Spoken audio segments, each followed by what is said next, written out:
Hello, I'm Bob the Booker and welcome to my channel.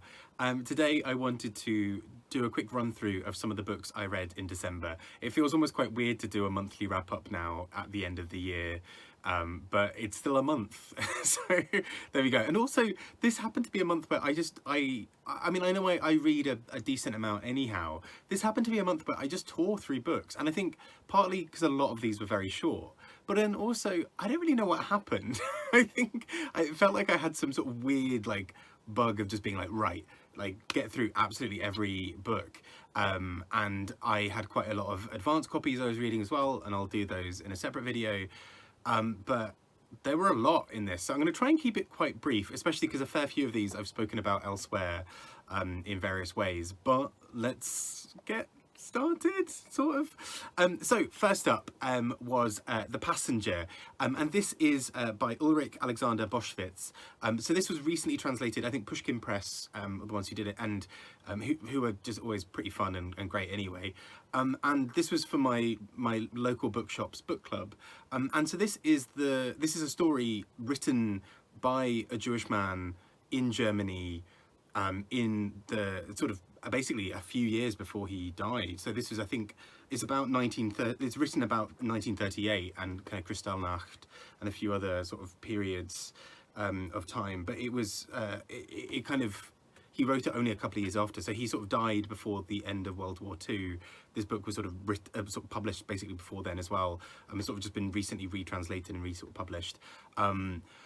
So a really heartbreaking book, because actually there's something really quite profound about seeing someone speaking about the kind of looming threat of Nazism at a time where the war hadn't even finished. There wasn't even a sort of a time at the end where we kind of could look back and realize what had happened in terms of concentration camps, in terms of everything else. So actually this book is very in the moment, and it's really quite fascinating to see how the book articulates that, and how its sort of own predictions for what's coming, and sort of ultimately feels even more tragic because of that, because we sort of know what is potentially, you know, coming along down the line. Next up, I read Jake's Thing by Kingsley Amis. Martin Amis? Kingsley Amis. Which one? I always get these two Amises confused. By Kingsley Amis, there we go. I just quickly check in the background. And this, I mean, it didn't always work for me. I think it's aged quite badly for me, personally. And it's a book that I think is a very specific type of humour. It's largely a man who is impotent, and he sort of just basically walks around feeling a bit sad, being a bit sorry for himself, which is not always the most entertaining reading, but at the same time he sort of has these relationships with women in which he is horrible. And you know, there is something to be said about horrible characters and being able to read them and kind of enjoy their horribleness. This book was not that for me. I just sort of, it was just a bit unsettling how horrible he was, and it sort of has aged badly, because although we're not meant to like the narrator, there is something in the way it's told that's still meant to be like, aha, and he's funny, and you're like, no, he's a bit of a knob. So it just doesn't really work. But a much nicer book was The Performance by Claire Thomas, and this is a book that I'd heard Eric Carl Anderson talking about a lot, and he loved it, and I was really keen to get around to it, and I also just loved it. Essentially the whole premise of this book is that there are three women, I want to say it's three, women all kind of converging in the same place, which is a Samuel Beckett play during a period where there are bushfires in Australia. And so the kind of the journey there and everything else is sort of around it has been disrupted. But in that moment, these three women are kind of inside a building, they're kind of safe and protected. But we basically get these really interesting glimpses into their inner lives. And these women's lives are kind of fascinating. There's a kind of interactions in sort of various ways that all of them connect with each other and with other people in the audience.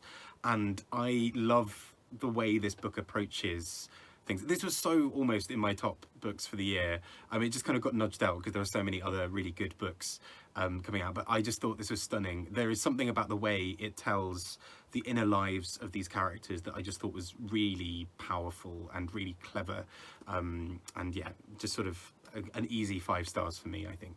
Next up was After the Sun by Jonas, Eika, And this book is sort of set around Denmark. It's kind of a bit hard to pin down and typify, but there's a lot that kind of goes on. It's sort of a mysterious story of this family and this kind of couple, especially, and how they interact with each other. But it's all kind of surrounded by this kind of complication, and I don't really want to spoil too much about it, but it's sort of all enmeshed in a way that's really quite tricky, and yeah, this is not necessarily comfortable reading, but it's also really beautifully done in so many other ways. I wasn't fully sure how I felt about it after I finished it, and I haven't really thought about it too much since, but I still did think it was a good solid book. Next was Wintering by Katharine May, which I did a separate video on. I found the sort of message at the heart of this book really soothing and really calming. This idea of having periods of time where you just stop and you slow down and you hibernate for winter and you sort of, you know, pool in your resources and you just sort of rest and take stock. And it's something I needed to hear, and I also did do that. I spent about 4 days in a row of just not reading, just being, I mean, I had a bit of a cold, and I think I was sort of had a couple of side effects from my booster vaccine, so I was a bit like conked out anyway, but I spent 4 days just sort of like just playing Paper Mario on the Nintendo Switch and like staring longingly out of windows, like a sort of, you know, Jane Austen character. It's the life I needed. Getting a bit weepy thinking about how lovely that was, just doing nothing.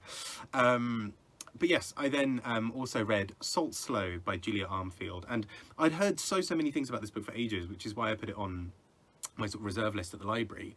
And then I found it really fun when I was sort of looking through advanced copies and realised her new book is also out, which I will cover in a separate video shortly. But I really enjoyed Salt Slow. It's really quite hard again to pin down. It's very sort of, it's very queer, it's very sensuous, it's very sort of tricksy at times. It's really clever, but also just very beautiful. And sometimes I didn't really know what the story was about, and I would get to the end and be like, who knows what happened there? But I still enjoyed it. I still found something really poetic about the way this book is written, and so I'm really excited to read her new book, which is a novel instead of short story collection. So hopefully that may also appeal to me slightly more, because I struggle with short stories, generally speaking. Next up was my first ever book by Olga Tokarczuk, which was Primeval and Other Times. And I really enjoyed this. There's something so fascinating about the way she kind of brings in myth and fairy tale and nature and sort of religion and various other things. I've heard that that's kind of a case for a lot of her other books, particularly ones like Drive Your Plough, Over the Bones of the Dead, which I'm really eager to check out, and I'm planning on reading more of them. And I kind of read this in advance because I was planning on reading Books of Jacob, which I just never ended up starting, and I will be starting soon, but I have fallen massively behind on that. There we go. But I still thought it was really really good fun, and just I think her writing is not really like anything I've read before, and so I'm quite keen to check out more of hers and sort of see how she explores those themes. But next, I did also then read, as a buddy read, with Shelley Swearingen and Sandy over at Misreads a Lot, Crying in H Mart by Michelle Zorner. And this is beautiful, this book, in so many ways. It's a memoir. She's the lead singer of a band, Japanese Breakfast, and in it she explores particularly her relationship with her mother, and how that relationship is held through things like food and through culture and tradition. And it's not an easy relationship between mother and daughter here, but I just thought it was so beautifully done. Particularly the early sections around food they're so interesting. And I lived in South Korea for 2 years, so I'm not claiming to be an expert in Korean culture by any means, but what I really loved was every time there was a little Korean phrase, or particularly like some sort of Korean dish or anything like that, it really kind of brought back all those memories, and particularly just made me very hungry. So I really enjoyed this as a book. I thought it was really clever, really beautifully done, really haunting in parts. And the fun thing with doing the buddy read with Sandy and Shelley was that they had really different reactions sometimes to certain bits and sometimes really similar reactions, and it was so fascinating to see how this book brought out so many stories from people about their own experiences of loss or a family or of whatever else. So yeah, really gorgeous little book. I've seen it in a lot of people's top books of the year, and I totally understand why. It is just really powerful and well done. Next up, I won't talk about this one in too much detail because we're going to be doing a more in-depth sort of read on this, and I say we, meaning particularly Sina over at Beating Around the Books, Fraser over at Springboard Thought, and also Pay over at Attention, and we are doing this sort of big buddy read with many other people, including, it's kind of a nice all-star cast of really great booktubers and wonderful people like Roz over at Scally Dandling Around the Books, people like AJ Dunn Reads and Writes. It's a really fun set of people, Seika V, loads of other people. And what's really great about doing this as a read, this is my second time reading this book, so I reread House of Leaves, this sort of balmy, experimental, meta book thing that's huge and kind of bizarre. Largely, I mean, it's hard to pin down really again, but it's essentially largely almost a horror story set in a house, but also with like multiple levels of remove. So there's a character talking about a journal he's found of someone who's talking about a film that may or may not ever have existed, and all these other things. And I thought it was really fun. I really enjoyed this book. I totally get why it's not everybody's cup of tea, but I am really excited to do a proper discussion with it, on it with everybody, and particular thanks to Sina over at Beating Around the Books, who, apart from sort of setting it all up and getting the ball rolling for so many of us to sit and read this book together, is also just ridiculously intelligent. And so I'm really keen when we get round to having this discussion to just hear her thoughts, because honestly every time I talk to Sina about books, I think I've said this before, but she will sort of say something, I'm like, oh yeah, that happened in the book. Gee, like, I'm just sort of sat there like, do I know how to read? Like, have I ever read a book before? And Sina's sort of like, and this thing, and it connects to this other thing, and I maybe think about this. I'm like, you are brilliant. And I have no idea what's happening. But really keen to talk about it, because it's just, it's a book that invites a lot of discussion. Some people viscerally hate it. Some people love it. And yeah, it's kind of a fun one for that reason. The next two I covered in my top books of the year and top non-fiction books of the year, so I'm not going to go into, again, too much detail here, but those were Consumed by Arja Barber, which is a really fascinating book looking at fast fashion and the fashion industry and how that intersects with climate change, colonialism, capitalism, so many other things beginning with C, and it's brilliant because she not only sort of walks the walk in that sense, she's also just so insightful about how she approaches sort of certain things. So, you know, she gets, for example, that there is an argument around fast fashion being necessary for people who are on lower incomes, and she sort of suggests other alternatives and talks about the kind of overall state of the industry and how actually it's not caused by somebody buying, you know, these problems aren't caused by somebody buying a cheap garment every so often. They're caused by people who buy multiple garments throughout the year all the time, and sort of the large effect that has sort of on many people, and particularly how that intersects with colonialism. So actually much of the time, many of the people making these garments are in poor conditions. They are paid very little, and they are paid very little by companies in the West. And they are factories often in sort of areas of the world where that can be exploited, or, you know, so often sort of poorer nations, or sort of poorer is maybe not the word, more exploited nations, I think is the term that RJ uses, which is right.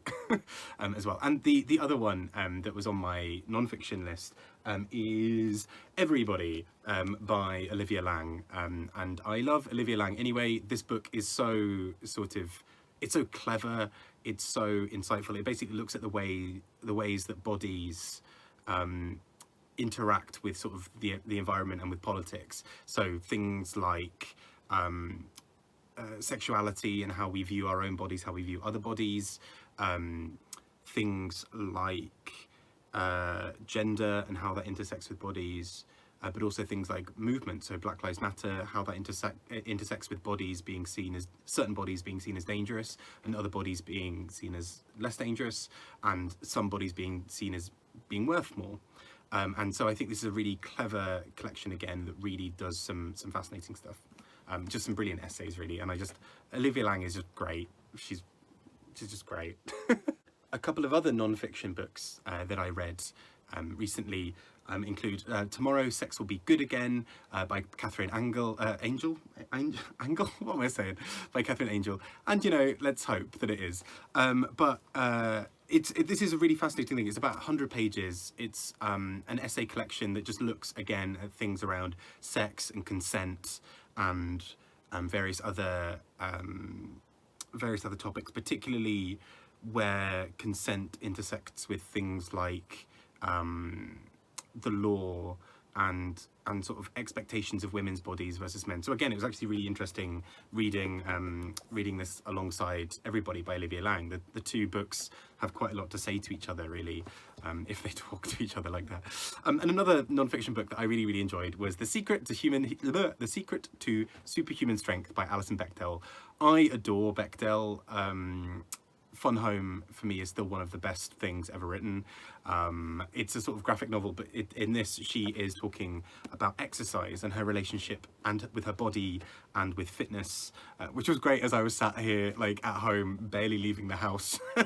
Just sort of sat there like, yeah, Alison, exercise is really important, as I'm sort of eating the 14th Kit Kat of the day. But what is really interesting about this book is how she navigates her life and her work alongside sort of exercise. So various points in her life where she's exercising almost too much and also pushing her body to the absolute limits.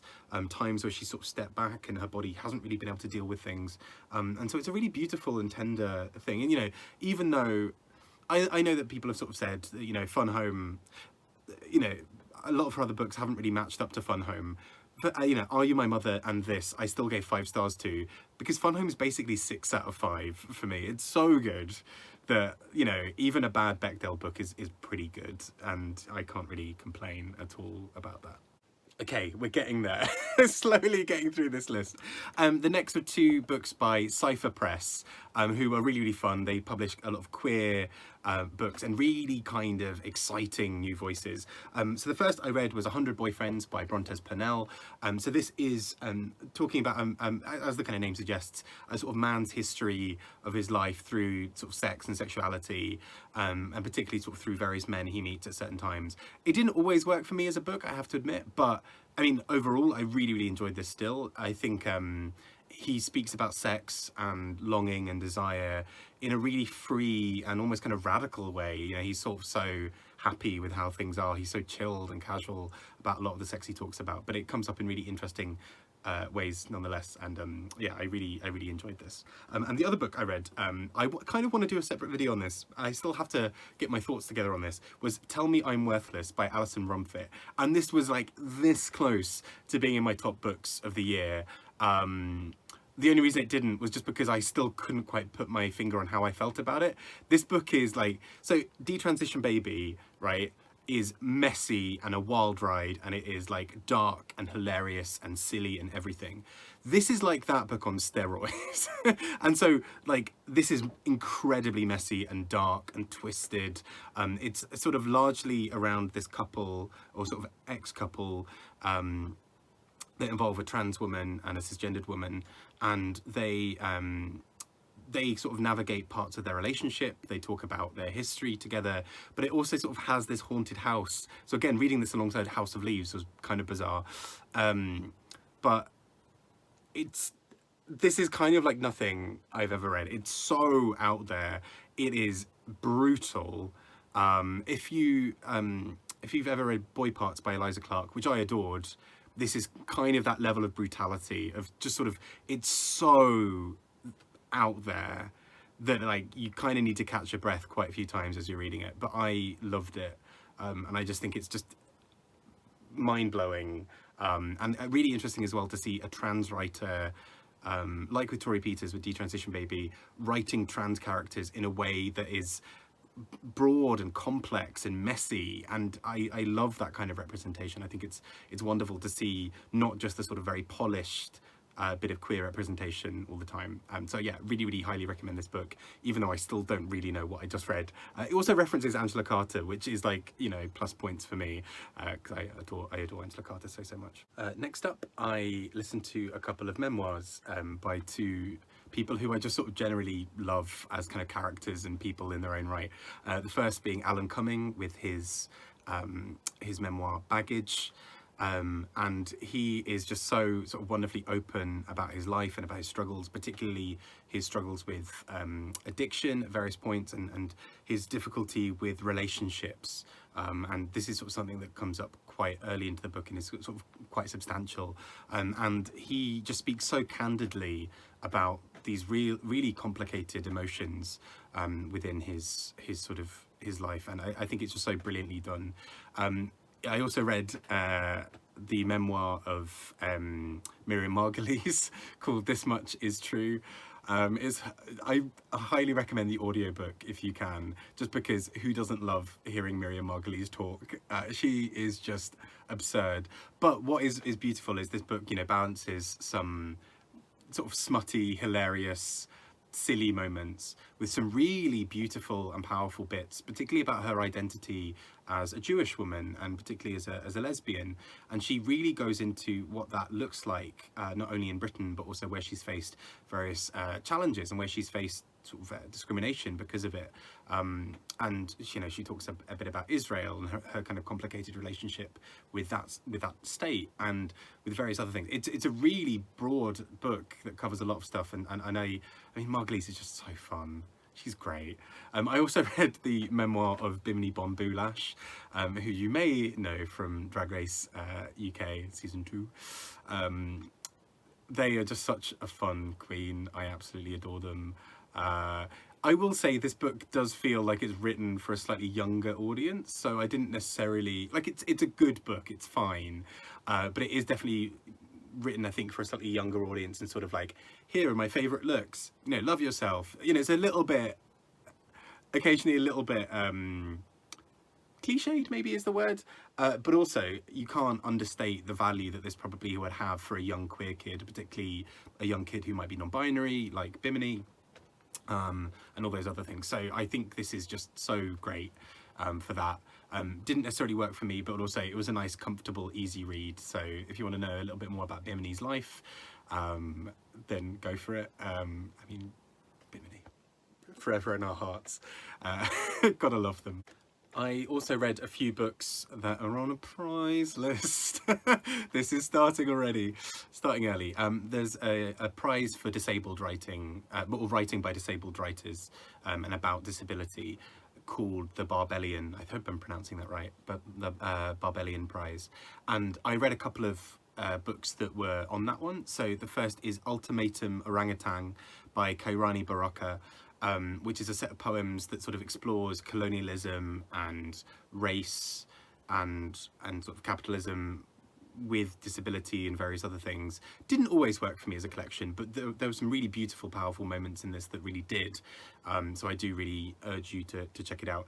Also, What Willow Says by Lynn Buckle. And this was a book that I heard a few people talk about, especially the Bob Sphere, who he's the superior Bob on BookTube, and he spoke about this book so brilliantly in terms of it's just so powerful. Essentially, it is it's sort of the relationship between a young girl and a sort of slightly older man who's sort of guiding her, and she cannot. I believe she's deaf, and so much of it, so much is communicated through things like the wind and through sort of other things. And there's just this really beautiful relationship that grows between them as he sort of guides her, but is also trying to prepare her for a world in which he might not be around.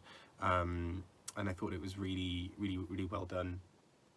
And just a couple of other super quick ones. Sort of speed round a little bit. So All the Names Given by Raymond Antrobus. I hope again I'm saying that name right. Which is a poetry collection that again explores some really gorgeous, interesting themes. Not every poem sort of worked to me, but again, when does that happen? Well, occasionally does.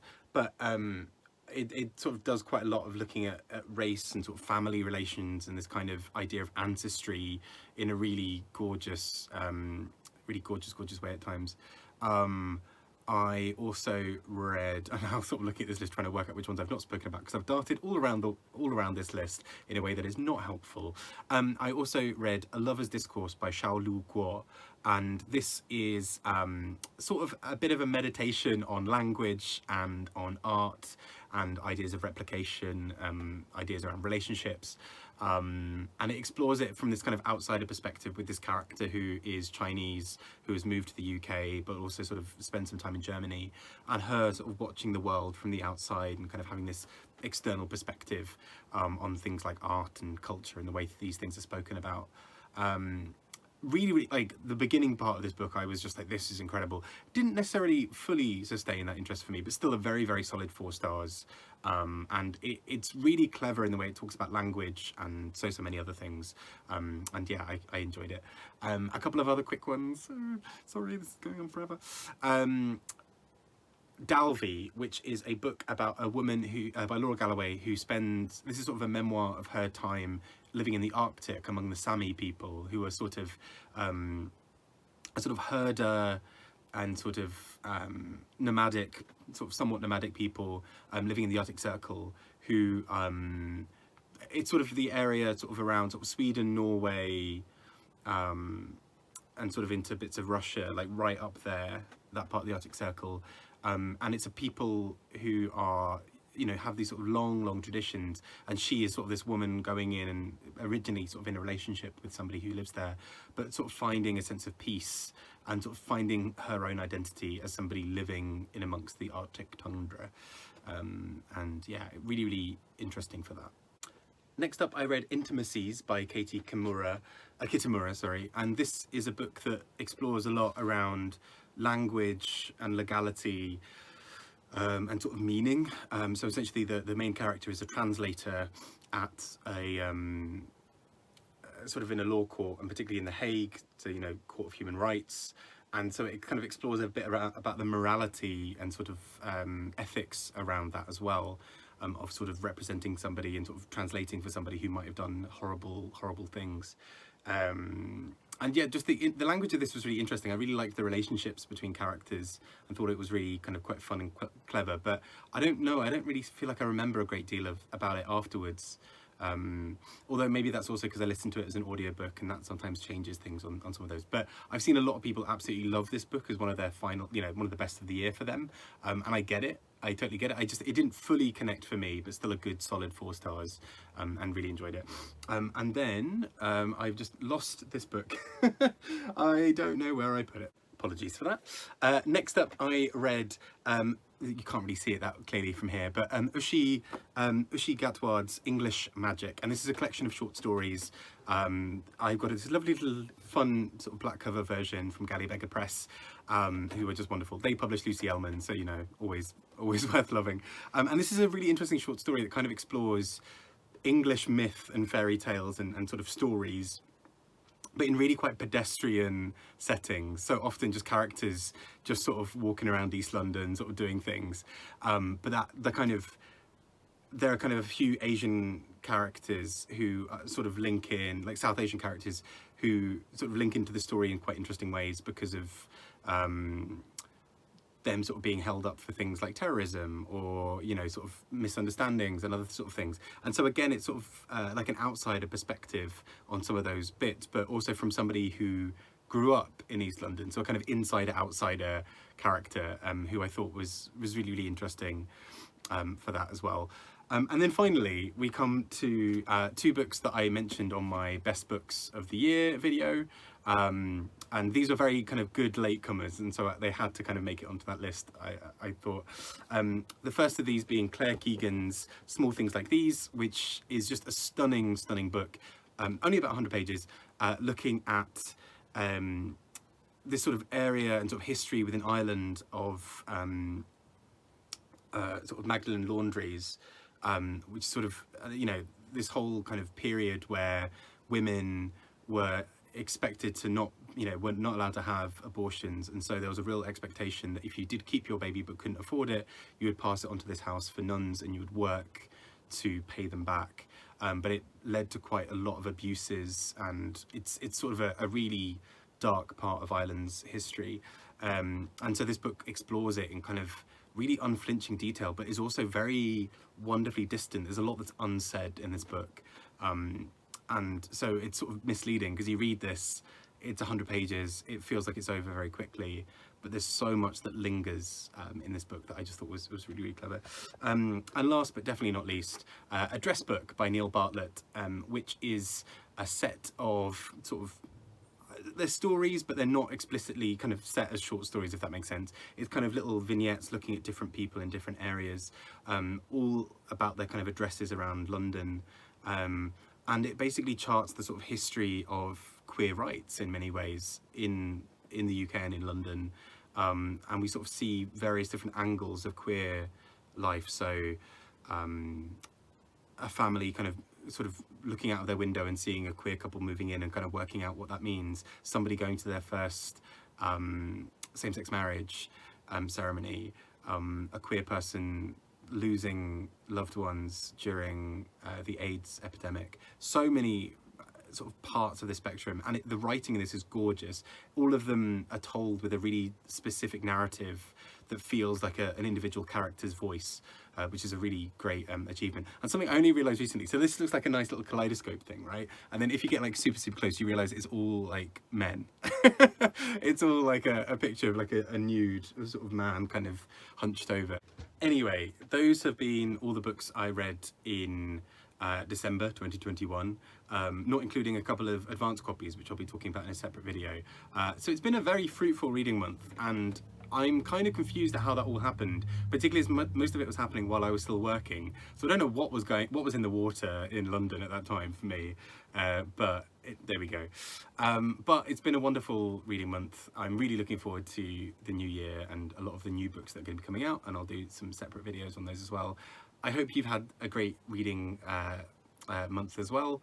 I hope that 2022 is a good month for you.